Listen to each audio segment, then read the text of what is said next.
देखिए, अगर आपको कोविड-19 इन्फेक्शन हुआ है तो आपको या तो माइल्ड डिजीज होगी या तो सीवियर डिजीज होगी।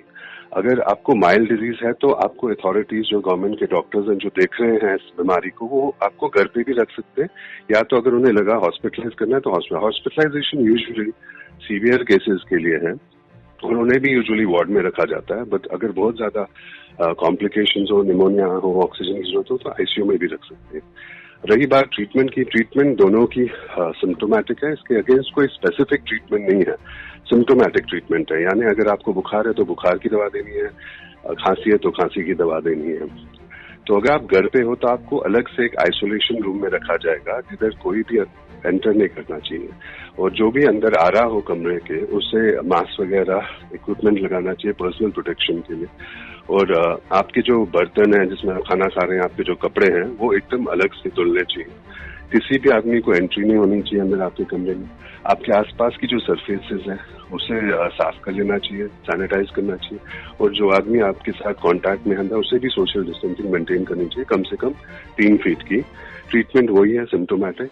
और अगर आपको कॉम्प्लिकेशंस हो तो आपको तुरंत अथॉरिटीज को इन्फॉर्म, हॉस्पिटल को इन्फॉर्म करना चाहिए। वो डिसाइड करेंगे आगे आपको हॉस्पिटलाइज करना है या नहीं करना है। रही बात हॉस्पिटलाइज पेशेंट्स की, उधर तो डॉक्टर्स होते ही हैं, वो ध्यान रखेंगे आपका क्या करना है क्या नहीं करना है।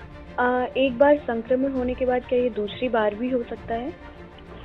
देखिए, एक बार इन्फेक्शन होने के बाद कोविड-19 कोरोना वायरस इन्फेक्शन से दूसरी बार होना बहुत बहुत अनलाइकली है। ऐसा होगा नहीं, यूजुअली ऐसा होता नहीं है। और जितना भी हमें अभी तक है इंफॉर्मेशन इसके बारे में, जो केसेस देखे गए हैं चाइना में, बाकी कंट्रीज में, ऐसा नहीं देखा गया है। एक दो केसेस में उन्होंने देखा है कि बाद में भी पॉजिटिव केसेस, बट वो डाउटफुल है कि उनका कहाँ से सैंपल लिया गया था, क्या किया गया था। ऐसा बहुत अनयूजुअल है कि दोबारा किसी को इन्फेक्शन हो, बट आगे जाके और इसके बारे में इंफॉर्मेशन मिलेगी, क्योंकि ये नया स्ट्रेन है, नया वायरस है, और कोरोना वायरस के बारे में बहुत ज्यादा लिटरेचर, बहुत ज्यादा स्टडीज 2003 से पहले हुई नहीं थी, क्योंकि तभी सार्स आया था। तब से अब इसके बारे में ज्यादा इंटरेस्ट जागा है लोगों में, डॉक्टर्स में, साइंटिस्ट में। और ये पर्टिकुलर स्ट्रेन क्योंकि ये नया है, इसके बारे में ज्यादा पता नहीं है, तो और ये ज्यादा अभी तक तो म्यूटेट नहीं कर रहा है, सो इसलिए री इन्फेक्शन होना एक पेशेंट में जिससे ऑलरेडी हुआ हो बहुत ही ज्यादा अनलाइकली है। मुझे नहीं लगता है ऐसा रूटीनली होगा, बट आगे देखेंगे, वक्त बताएगा। फ्लू एंड कोरोना वायरस में क्या डिफरेंस है? देखिए, फ्लू और कोरोना वायरस के सिम्टम्स बहुत एक दूसरे से मिलते जुलते हैं, बट फ्लू में क्या होगा, अपर रेस्पिरेटरी ट्रैक्ट जैसे जुकाम, नाक बंद होना, नाक बहना, ये सिम्टम्स ज्यादा होते हैं, और बॉडी एक्स वगैरह होना। बुखार तो दोनों में होगा, खांसी भी दोनों में होगी, बट अगेन खांसी जो इसमें होती है, कोरोना वायरस में होती है, वो ड्राई होती है। फ्लू में बलगम वगैरह भी आता है, बट मेन सिम्टम जो हमें समझना है कोरोना वायरस 19 इन्फेक्शन का ये है कि फीवर, सूखी खांसी और सांस फूलना। देखिए, 80 to 90% लोगों में यही होगा। हल्का फुल्का गला दर्द या नेजल सिम्टम, जो नाक बंद होना, नाक बहना, ये बहुत ही रेयर है कोविड में। ये चीजें ज्यादा होती हैं फ्लू में। अगर किसी को कोरोना हो जाता है या सिम्टम्स दिखाई देने लगते हैं या फिर कंफर्म हो जाता है कि उन्हें कोरोना है, तो इस सिचुएशन में क्या क्या प्रिकॉशंस होते हैं? लाइक खाने से रिलेटेड अगर हम बात करें, लाइक फ्लू में भी डॉक्टर बताते हैं कि पर्टिकुलर खाना खाना चाहिए, इन चीज़ों को अवॉइड करना चाहिए, तो कोरोना वायरस में क्या चीज़ें हो सकती हैं ऐसी जो हमारे लिए या हेल्थ के लिए काफ़ी ठीक है? देखिए, खाने पीने से का कोई लेना देना नहीं है इस वायरस इन्फेक्शन से। सो आपको एक हेल्दी खाना खाना है जो नॉर्मली आप खाते हो।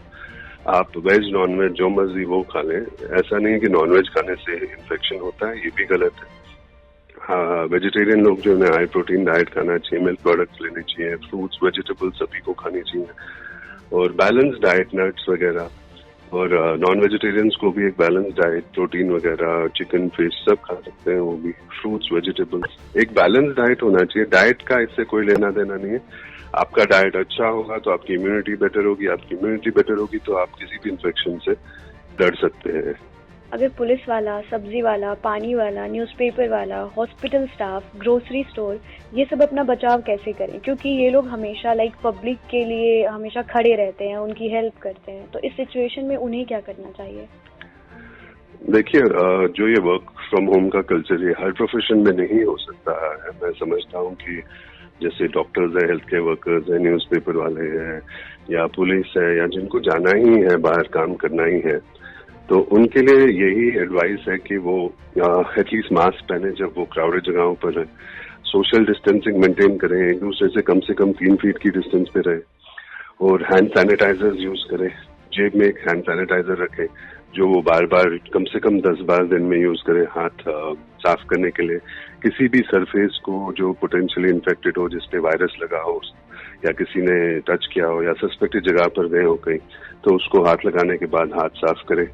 ये सोशल डिस्टेंसिंग ही इम्पोर्टेंट है ऐसे लोगों के लिए, और पर्सनल एक प्रोटेक्शन जैसे मास्क वगैरह अगर क्राउडेड जगहों पर, ये एडवाइस है ऐसे लोगों के लिए। और न्यूज़पेपर के लिए मैं बताना चाहूंगा कि ऐसी कोई स्टडी नहीं हुई है, इसके बारे में काफी रिपोर्ट्स आई हैं कि ऐसा कुछ है नहीं कि दूध के पैकेट से या न्यूज़पेपर से इन्फेक्शन होता है, बट फिर भी ये कहना बेटर होगा कि जो भी न्यूज़पेपर वगैरह आपके घर पे आते हैं तो उसको साफ करें। मिल्क के पैकेट से तो धो लें, न्यूज़पेपर है तो उसको सैनिटाइज करके एक जगह पे रखें, न्यूज़पेपर पढ़ने के बाद आप अपने हाथ धो लीजिए।